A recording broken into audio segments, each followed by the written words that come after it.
Bonjour à tous et bienvenue dans ce nouveau vidéo tutoriel présenté par Matrunks sur After Effects. Et aujourd'hui nous allons voir comment utiliser mon nouveau preset AmorType dans sa version 2. Tout d'abord je tiens à remercier Dan Hebert de MotionScript qui m'a aidé personnellement à mettre au point cette nouvelle version. Elle inclut différentes nouveautés. Tout d'abord, ça va être les animations de sortie, donc d'outro automatique basées sur le point de sortie du calque, sans image clé, donc de manière très simple et configurable. Et enfin, des petites options pour faire des couleurs aléatoires en un clic, comme c'était le cas dans mon précédent tuto. Et également pour faire des décalages temporels aléatoires, c'est-à-dire pour avoir une animation comme celle qui va arriver dans un instant, comme ici où les lettres apparaissent dans des ordres aléatoires, donc également avec un seul clic. Donc on va voir tout ça. Tout d'abord, il va falloir télécharger le preset, donc au format FFX depuis le site, et vous venez le copier dans votre dossier d'installation d'After Effects, donc sur Mac dans Applications, Adobe After Effects, Preset.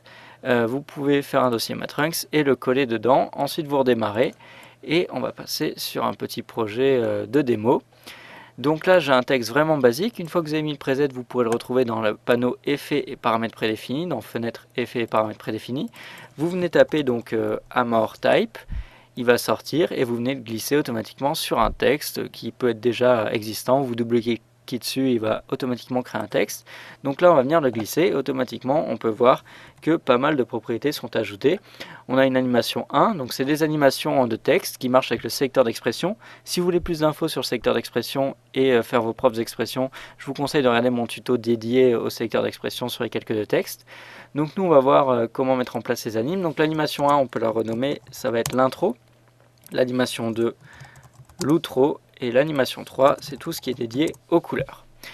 Donc on peut customiser ces animations vraiment très simplement. On peut ajouter des éléments à animer, comme on a l'habitude de le faire quand on anime du texte.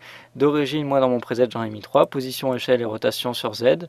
Également pour l'outro, mais vous voyez qu'on peut mettre des valeurs différentes. Donc là j'ai mis moins 50 sur Y, 100 sur Y sur l'intro. Donc vous pouvez modifier et obtenir ainsi, donc si je mets play, là ça va être l'animation prédéfinie de base, automatiquement une intro. Donc si vous ne voyez pas l'outro, c'est tout simplement car il faut réduire la taille du calque, tout simplement avec les poignets, et vous mettez une petite valeur, donc par exemple 2 secondes, ou directement avec le raccourci Alt et $, sur Mac, ou Alt et crochet fermant sur Windows. Donc si vous mettez une petite valeur, comme 2 secondes, automatiquement, il va apparaître en même temps qu'il apparaît, il va automatiquement disparaître. Donc vous pouvez ajuster, vous pouvez faire des durées vraiment petites, il n'y a pas de souci, même si bon, vous n'allez pas avoir le temps de lire, ça peut faire des effets plutôt rigolos. En tout cas, dans des choses plus normales, on va mettre par exemple 2 secondes ou plus pour des petits textes. Et voilà, vous avez une animation de base. Donc vous avez plusieurs niveaux de réglage. Tout d'abord sur le calque, dans le panneau effet, vous pouvez régler les propriétés liées vraiment au calcul des expressions. Donc par exemple, le décalage entre chaque lettre, d'origine c'est de 1 pour une image. Si vous mettez 2, ça va être beaucoup plus décalé entre chaque image, donc une animation beaucoup plus lente.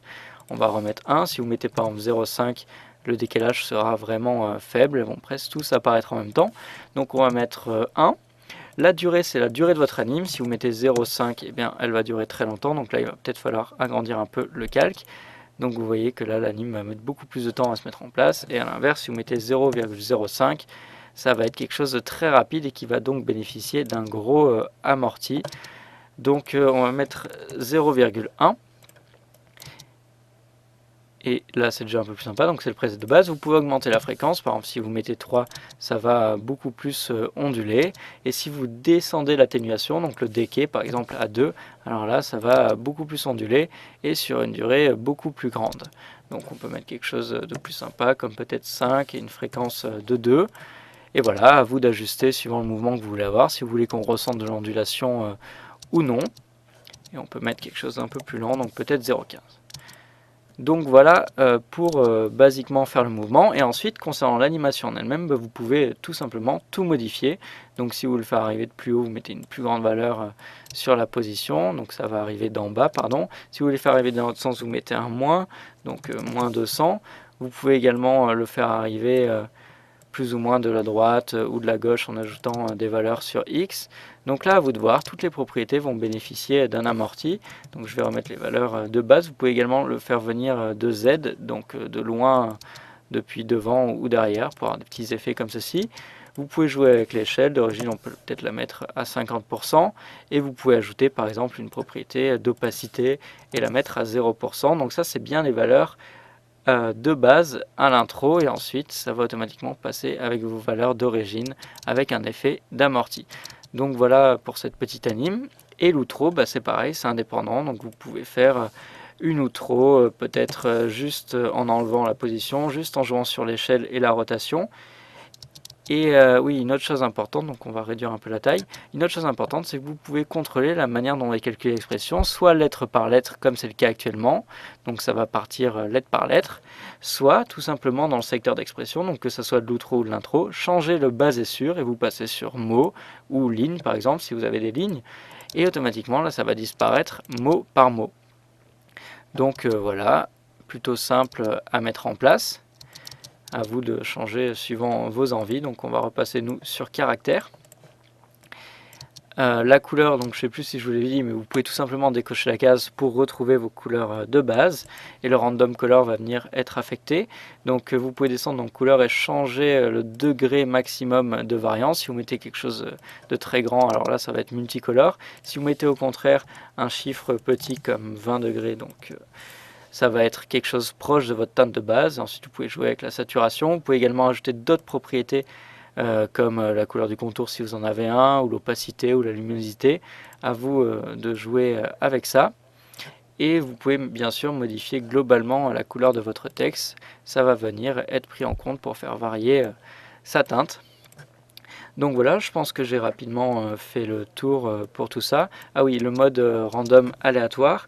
Donc on va supprimer par exemple l'intro qu'on a faite, on va supprimer la position, supprimer l'échelle, supprimer la rotation, supprimer l'opacité, juste pour vous montrer qu'on peut vraiment construire de base vos propres animes. Et on va ajouter tout simplement de la rotation, et on va jouer la rotation sur X. Donc vous voyez, on peut jouer comme ça. Donc de base, le point d'ancrage est en bas, vous pouvez le modifier globalement dans les autres options. Alignement du point d'ancrage, et on va le passer, donc je vais remettre à 0 pour mieux voir, et on va le placer donc peut-être au sommet du caractère, donc moins 86 dans mon cas, ça dépend de la taille de votre texte. On va réduire, et donc on a dit une intro, donc peut-être comme ça, vous voyez, de balançoire. Donc on va partir à plus 100 degrés, et pour les masquer, on va tout simplement ajouter une propriété d'opacité, donc peut-être à 0%, et on peut ajouter un peu d'aléatoire sur les deux autres axes, donc 20, on va mettre 15 et 15 degrés. Et à partir de là, si on met play, on peut voir notre petit effet, qui est pour le moment assez rapide de balancement. Donc on va augmenter la durée peut-être à 0,25. La fréquence, on peut laisser à 2, et le decay, l'atténuation, on va la baisser à 3 pour avoir quelque chose de beaucoup plus lent, vous voyez, qui va onduler un peu plus longtemps dans le temps. On peut augmenter la fréquence encore. À vous de voir pour vos paramètres. Ou peut-être laisser la fréquence à 1 mais mettre une atténuation vraiment faible pour avoir un balancement quasiment constant, voilà, comme ceci.